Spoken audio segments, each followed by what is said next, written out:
Imam Abu Hanifah ini juga dia dengan metode belajar yang berbeda dibanding sekarang. Kalau sekarang kan kita belajar pakai murid di depan kan, guru di depan, kemudian muridnya di depannya. Kalau dulu enggak, Imam Abu Hanifah itu punya metode seperti sahabat.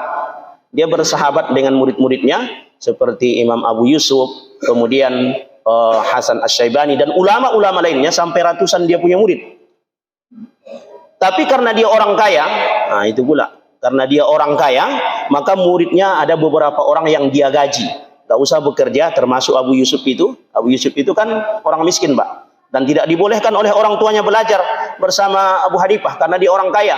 Maka kau tak usah bantu orang tuamu, kau belajar dengan saya, maka saya kasih belanjamu setiap hari sekian. Itu namanya Abu Yusuf, muridnya Imam Abu Hanifah.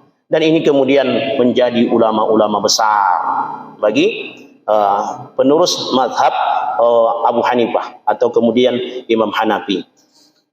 Kalau ada setiap permasalahan, maka kemudian mereka akan diskusikan sampai berhari-hari dengan kawan-kawannya. Kawan-kawan dalam artian muridnya juga, sampai 2 hari, 3 hari, sepekan. Kalau kemudian dalam setiap permasalahan itu tidak ditemukan oleh Imam Abu Hanifah bagaimana cara menyelesaikan masalah hukum itu, karena masa itu Pak masalah hukum semua, para ulama tak memikirkan yang lain. Orang kaya-kaya, khalifah makmur pada saat itu, masyarakatnya juga makmur, mereka tak memikirkan yang lain kecuali hanya menuntut ilmu.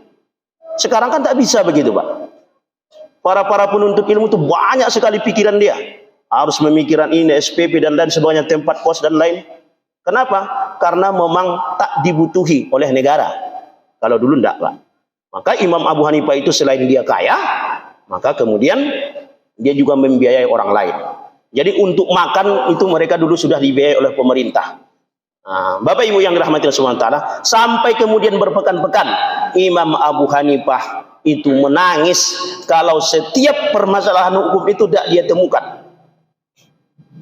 Berarti kesolehan mereka juga luar biasa dahulu. Saya pernah juga mengkisahkan, terlambat satu kali Imam Abu Hanifah sholat, hanya takbirnya saja, menangis sampai pagi. Tak terasa pagi sudah muncul, menangis. Itu Imam Abu Hanifah. Jadi kesolehannya juga tidak diragukan.